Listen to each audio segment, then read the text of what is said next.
Bueno, pasamos al mundo de la paleoantropología y ahora Marina nos va a hablar de fósiles humanos, específicamente de la información, de la rica información que nos dan los dientes humanos. Adelante, Marina. Hola, buenos días. Me gustaría dar las gracias a los organizadores de esta sesión por haberme invitado y para poder explicar un poquito más en profundidad qué información podemos obtener a través de los dientes. Como ya es conocido, dentro de lo que es los restos humanos, los restos dentales nos ofrecen muchísima información y además estamos de suerte porque suelen ser los restos del esqueleto que mejor se suelen conservar dentro de, cuando estudiamos, por ejemplo, fósiles. En este caso, ¿qué información nos dan? Pues desde la especie, cuestiones sobre el desarrollo, patologías, su dieta, es decir, que gracias a los dientes podemos saber la cultura y el estilo de vida de nuestros antepasados.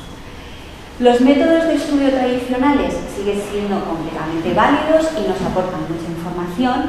Lo que sucede es que, hay que ir avanzando y aplicando nuevas tecnologías y por eso el análisis de los restos dentales aplicando diferentes tipos de microscopía y también análisis virtuales en 3D, me estoy refiriendo a microtomografías y, por ejemplo, el uso del CBCT, nos puede dar mucha información. Desafortunadamente, dentro del contexto gallego, de la prehistoria de Galicia, los restos humanos no son muy abundantes. Sin embargo, tal y como ya ha presentado Ramón anteriormente, uno de los yacimientos que sí que nos han proporcionado restos humanos ha sido el yacimiento de la Cueva de Galdavara. Este yacimiento se encuentra en el concello de Becerreá, en la provincia de Lugo, es un sistema kárstico, está a unos 600 metros sobre el nivel del mar y han aparecido restos humanos en dos localizaciones. Los restos humanos más antiguos se localizaron en Galdavara 1 y son un conjunto de 9 restos. Son 9 restos, pero son 5 dientes y 4 falanges. Y además 3 se encontraron en el removido, con lo cual están fuera de contexto, y el resto sí que se encontraron in situ. La información que nos pueden dar es muy escasa porque son muy poquitos restos y además son de diversos individuos. En este caso hay 3 individuos representados. Un individuo infantil que murió entre los 6 y los 7 años, otro individuo infantil que murió hacia los 9 y un individuo adulto entre 20 y 40 años. Estos restos han aparecido en un contexto mezclados con fauna, con industria lítica, industria ósea y con cerámica.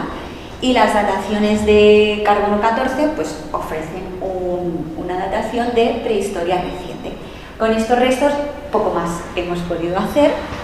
En cambio, los que sí que nos han aportado bastante más información son los restos encontrados en el nivel 3 de Galdavara 2, que es otra cavidad que hay debajo de la zona de Galdavara 1.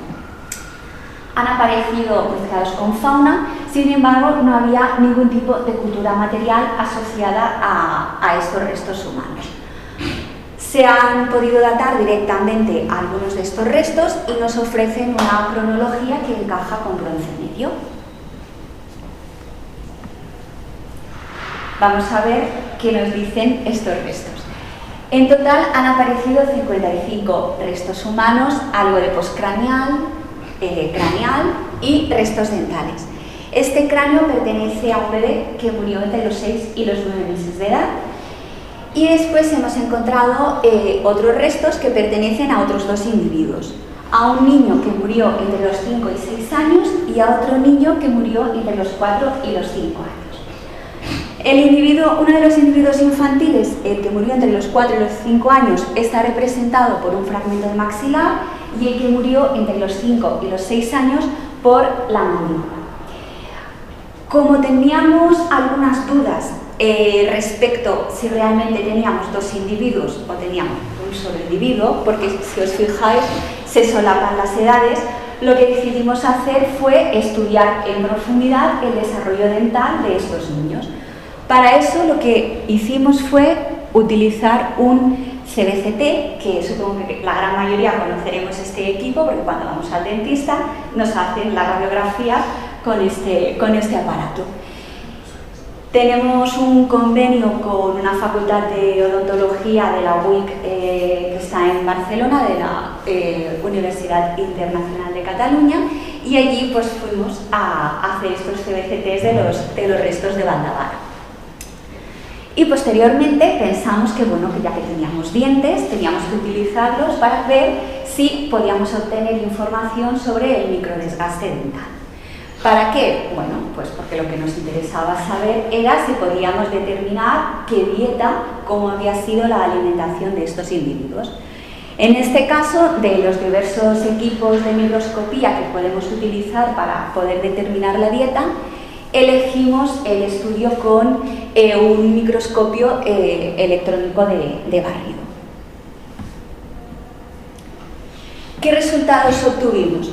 Pues gracias a las imágenes obtenidas con el CBCT pudimos analizar bastante en detalle los gérmenes dentales y el estado de desarrollo y confirmamos que realmente no cuadraban y que cada uno, el maxilar era de un individuo y la mandíbula era de otro individuo. Además, por oclusión tampoco encajan ni por desgaste. El maxilar es un poco pequeño en comparación con la mandíbula. Entonces, digamos que tuvimos un montón de puntos para decir que eran dos individuos. No encontramos patologías en estos individuos, patologías dentales, del desarrollo, por ejemplo, pero sí que encontramos una cosa relativamente, bueno, curiosa o interesante que no nos esperábamos encontrar. Este circulito indica que hay una agenesia dental. Una agenesia dental es que hay un diente que no se forma. Entonces, en este circulito lo que nosotros tendríamos que haber encontrado era el germen del segundo premolar, porque a esta edad, estos niños ya se les está formando este diente.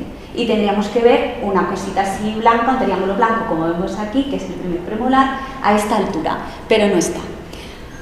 Además, esta agenesia es bilateral. ¿Qué quiere decir? Pues que no está en el lado izquierdo, pero es que tampoco está en el lado derecho. Y después, por otra parte, los resultados del microdesgaste dental fueron muy interesantes. ¿Qué obtuvimos nosotros? Bueno, pues cuando analizamos tanto la superficie bucal como la superficie oclusal o de masticación de estos dientes, nos sorprendió porque son niños que murieron a una edad muy jóvenes, eran muy pequeños, pero tenían muchísimas estrías. Así, contándolo rápido, cuando nosotros estudiamos el patrón de microdesgaste dental, lo que nos interesa saber es cuántas estrías hay, qué orientación tienen y la longitud. Con estas variables hacemos nuestras interpretaciones.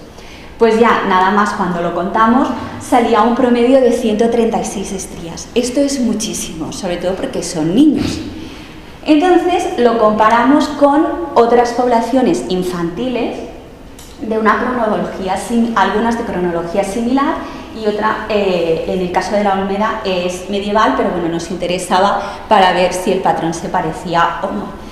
En todos los casos, pues destaca que el número de estrías de los niños de Valdavara es muy elevado, es decir, que tendrían una dieta muy abrasiva. Y vamos a ver qué interpretación podemos dar.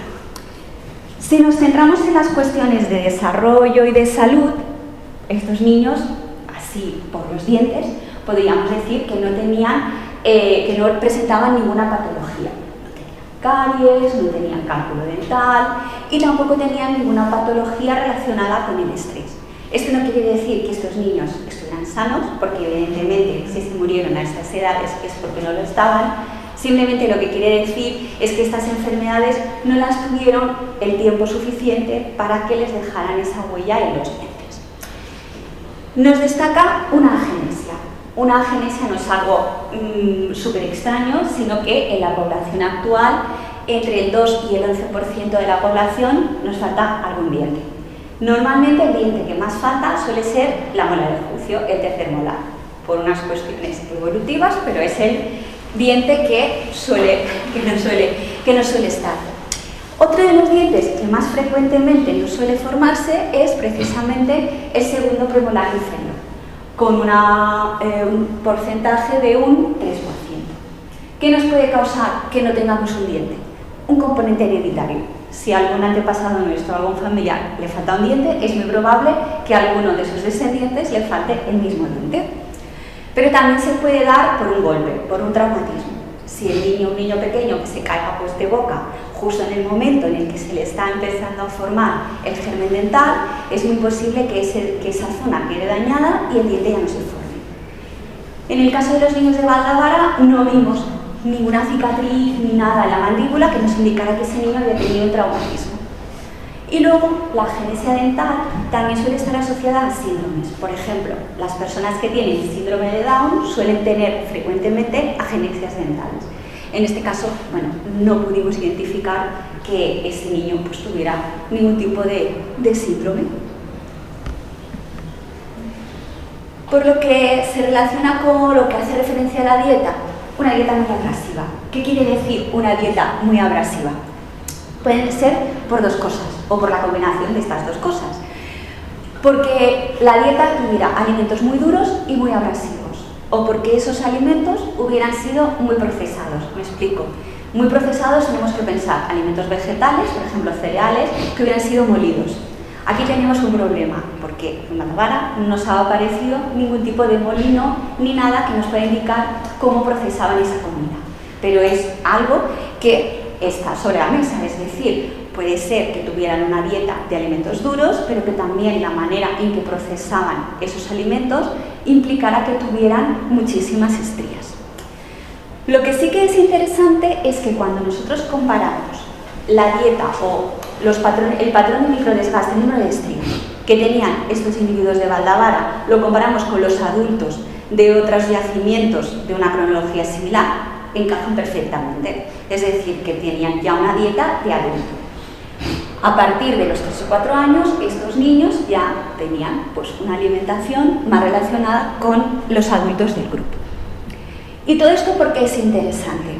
Es interesante principalmente estudiar los restos dentales de...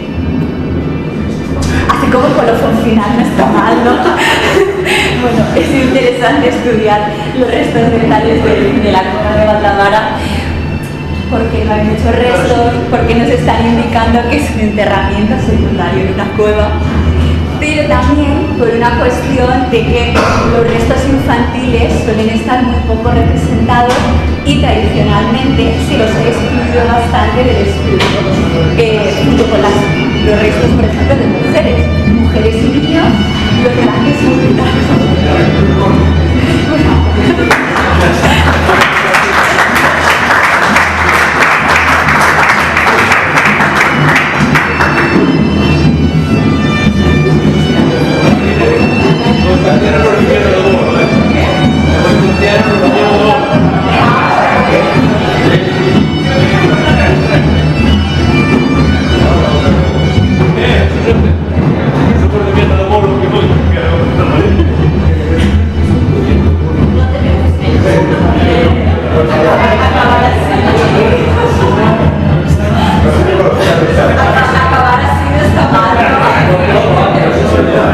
Bueno, vamos con nada. Esto se ha costado una pasta. Hostia, sí. Ha sido lo más complicado organizar esto, que coincida justamente con... Estaba esperando ahí todo el rato. Gracias. Será de las 11. Bueno, es que llevaba media hora. Llevaba media hora.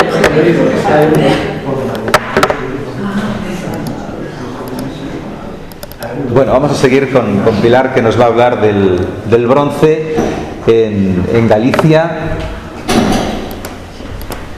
Seguimos, por tanto, con prehistoria reciente. Buenas. Bueno, quiero agradecer la invitación.